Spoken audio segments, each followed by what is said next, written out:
예수께서 안식 후 첫날 이른 아침에 살아나신 후 전에 7 귀신을 쫓아내어 주신 막달라 마리아에게 먼저 보이시니 마리아가 가서 예수와 함께하던 사람들이 슬퍼하며 울고 있는 중에 이 일을 알림해 그들은 예수께서 살아나셨다는 것과 마리아에게 보이셨다는 것을 듣고도 믿지 아니하니라. 할렐루야! 예수님 부활하셨습니다.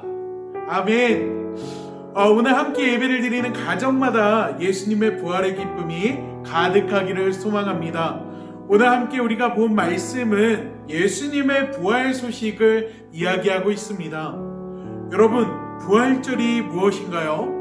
부활절은 예수님께서 십자가에 달려 돌아가셨다가 3일 만에 부활하신 사건을 기념하는 절기입니다. 우리 기독교에서는 부활절과 성탄절을 대표적인 절기라고 이야기할 수 있겠죠. 그리고 교회의 전통에서는요, 어떻게 보면 성탄절보다도 이 부활절을 매우 중요하게 여겼습니다. 그런데 혹시 이렇게 중요한 부활절, 이 부활절의 날짜가 어떻게 결정되는지 알고 계신가요? 우리 기독교는 325년 니케아 공의회에서 결정된 날짜를 따르고 있습니다.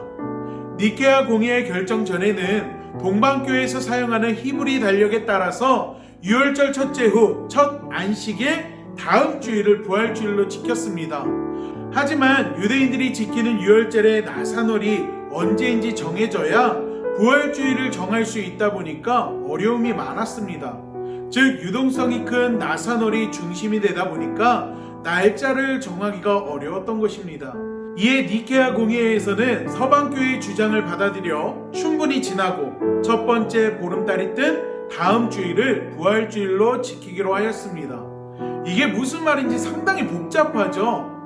부활절 날짜 하면 딱 2개만 기억하시면 됩니다. 첫 번째, 매년 충분히 지나고 첫 번째 보름달이 뜬 다음 주일이 부활주일이다. 즉 매년 3월 22일에서 4월 26일 사이에 부활절이 매년 다른 날로 결정이 된다고 보시면 돼요. 그리고 두 번째는 나사놀이 아닌 부활절이 다른 절기의 중심이 된다는 것입니다. 사실 이 이야기가 하고 싶었습니다. 예수님의 부활 사건은 우리 기독교에 있어서 너무나도 중요한 사건입니다. 때문에 모든 절기가 이 부활절을 중심으로 날짜가 정해지게 됩니다. 뿐만 아니라 여러분, 예수님의 부활은 주일날 이루어지셨죠. 이것도 굉장히 중요해요. 혹시 여러분 하나님의 교회나 제7일 안식일, 예수 재림교회 이런 이단들이 토요일이 안식일이라고, 그래서 토요일을 주일로 지켜야 한다는 말 들어보셨죠? 이들이 주장하는 것은 간단합니다. 안식일을 기억하여 거룩하게 지키라는 10계명 중에 4계명을 따라서 주일을 시작으로 7번째 날, 즉 주일, 월, 화, 수, 목, 금, 토요일이 안식일이기 때문에 토요일에 예배를 드려야 한다라는 것입니다. 어떻게 보면은요, 이들의 주장이 맞는 것처럼 보일 수 있습니다. 하지만 중요한 것은 예수님께서 이 땅에 오셔서 안식일의 참된 의미를 이미 성취하셨다라는 사실입니다. 성경을 보면 예수님께서 안식일의 주인이라고 말씀하시기도 하고요, 또 십자가에 달려 돌아가셨다 부활하신 날이 바로 주일이었습니다. 마태복음 28장 1절 말씀을 보면 안식일이 다 지나고 안식 후 첫날이 되려는 새벽에 막달라 마리아와 다른 마리아가 무덤에 갔더니 라고 기록되어 있습니다. 예수님의 부활은 안식 후 첫날, 즉 일요일, 주일이기 때문에 영원한 안식을 허락하신 주님을 기억하며 한 주를 시작한다라는 의미로 일요일날 예배를 드리는 것이 맞습니다. 초기 그리스도인들도 역시 이러한 의미에서 예수님의 부활을 기념하기 위해 매주 일요일에 주님의 날, 주일을 선포하며 지켰습니다. 즉 예수님의 부활을 매주 기억하려는 그리스도인들의 믿음이 있었다라는 것입니다. 때문에 부활절은 교회의 모든 절기의 기준이 되고 또 예수님의 부활을 매주 모여 기념하는 것입니다. 하지만 이러한 부활의 의미를 잘 몰라서 혹은 알지만 믿지 못하는 사람들이 많이 있습니다. 오늘 본문도 마찬가지예요. 오늘 우리가 함께 본 말씀을 보면 예수님의 부활을 이야기하고 있습니다. 함께 읽지는 않았지만 오늘 본문 앞의 내용들을 보면 예수님께서 십자가에 달려 돌아가신 후에 막달라 마리아와 야고보의 어머니 마리아 그리고 살로메가 예수님께 향품을 바르기 위해서 무덤에 찾아가게 됩니다. 그런데 무덤을 막고 있어야 할 돌이 굴러가 있고요. 흰옷을 입은 청년들이 그 앞을 지키고 있습니다. 그리고 예수님의 부활 소식을 알립니다. 이후 예수님께서 막달라 마리아에게 먼저 보이셨다고 성경은 기록하고 있습니다. 여러분이 만약 막달라 마리아였다면 어떻게 하시겠어요? 예수님께서 다시 살아나셨음을 보고 아마 많은 사람들에게 이 소식을 전하지 않겠습니까? 막달라 마리아도 마찬가지예요. 한나름에 예수님과 함께했던 이들, 슬픔에 빠져있는 사람들에게 달려가 이 소식을 알립니다.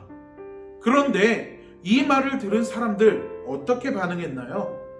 11절 말씀을 보면 예수께서 살아나셨다라는 것과 마리아에게 보이셨다는 것을 듣고도 믿지 않았다라고 이야기하고 있습니다. 마리아는요, 다른 사람들을 찾아간 것이 아닙니다. 예수님과 함께했던 사람들을 찾아간 것입니다. 그러나 그들은 믿지 못했습니다. 무엇이 그들로 하여금 믿지 못하게 했을까요? 불가능하다라는 선입견 때문입니다. 예수님을 신이 아닌 사람의 범주에 넣고 생각하고 있다라는 것입니다. 저는 오늘 여기에 집중을 좀 해볼까 합니다. 처음 말씀을 시작하면서 할렐루야! 예수님이 부활하셨습니다! 라고 여러분께 말씀드렸습니다. 마치 막달라 마리아가 예수님의 죽으심으로 슬퍼하고 있는 이들에게 말했던 것처럼요. 자, 이 말을 들은 여러분 어떤 느낌이셨습니까? 와! 예수님께서 살아나셨대! 할렐루야! 기뻐하셨나요? 아니면 아무 감정도 없거나 혹은 믿어지지 않으셨나요? 우리 기독교에 있어서 예수님의 부활은 굉장한 의미를 가지고 있습니다. 이를 믿는다면 놀라운 역사가 우리의 삶에 임하게 됩니다. 아니, 임할 수밖에 없습니다. 예수님의 부활은요, 우리에게 소망을 줍니다. 요즘 뉴스를 보면은요, 모든 것이 힘들고 어렵다라고 이야기합니다. 코로나로 더 힘들고 어려워졌다라고 합니다. 다음 세대를 이끌고 갈 청년들은요, 예전에는요 3포 세대라고 불렀어요. 연애, 결혼, 출산을 포기했다고요. 그런데요 요즘은 3포 세대라고 부르지 않습니다. 5포 세대라고 부르기도 해요. 취업과 주택 구입을 추가해서요. 7포 세대라고 이야기하는 이들도 있습니다. 대인관계와 희망을 포기했다고 합니다. 여기서 끝이 아니에요. 9포 세대라고 이야기하는 사람도 있습니다. 신체적 건강과 외모를 포기했다고요. 그리고 마지막 10호 세대라고 이야기하는 이들도 있습니다. 완전히 모든 것을 포기했다고 해서 완포 세대라고도 이야기합니다. 마지막 생명까지도 포기했다라는 것입니다. 왜 3포에서 완포까지 사람들이 모든 것을 포기합니까? 이 세상에서의 삶이 전부라고 생각하기 때문입니다. 하지만 우리 믿음의 그리스도인들은 다르지요. 이 땅에서의 삶이 끝임이 아님을 알기 때문입니다. 인간은 누구나 죽음의 문제에서 자유로울 수 없습니다. 하지만 예수님의 부활은 죽음의 끝이 아닌 새로운 시작임을 알리는 소망이 됩니다. 그리고 이 소망은 우리의 삶을 변화시키게 됩니다. 절망에서 희망을 보게 하고요. 내가 아닌 주님을 의지하게 만듭니다. 실제로 예수님의 제자들을 보세요. 예수님이 십자가에 달려 돌아가셨을 때 그들은 모든 것이 다 끝났다라고 생각했습니다. 그래서 예수님을 만나기 전에 삶으로 돌아갑니다. 오늘 본문에도 사람들이 예수님의 부활을 믿지 않잖아요.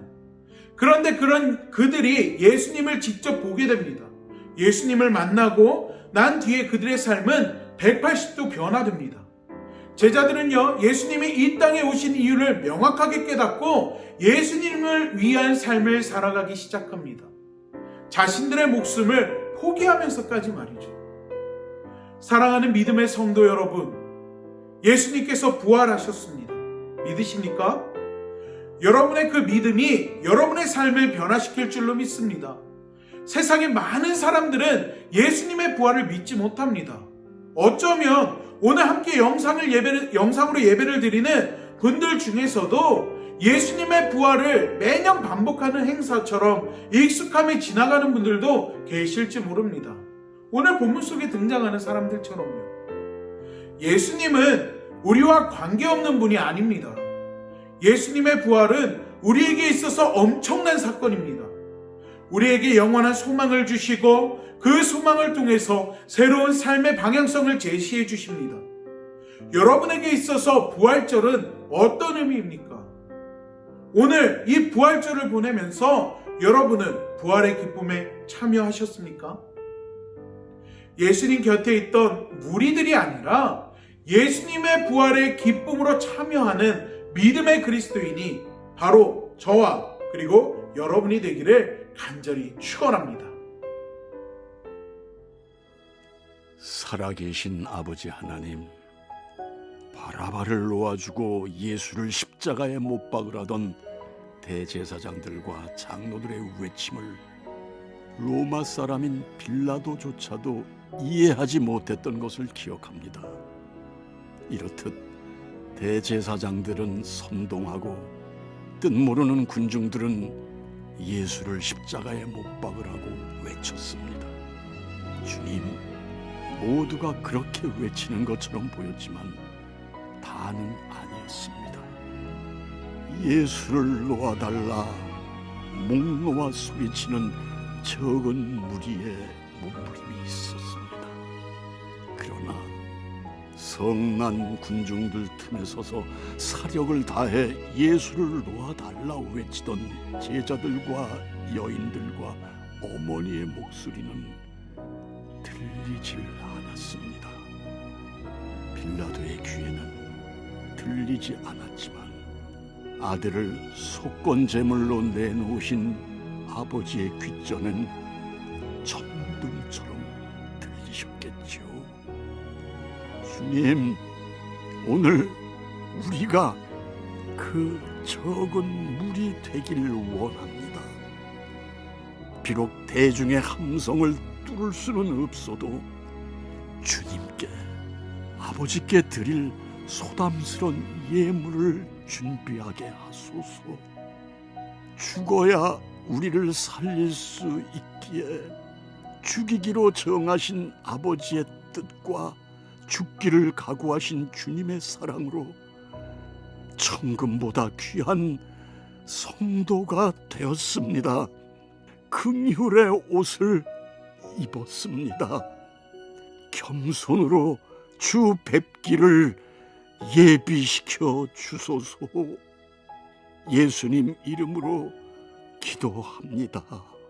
아멘.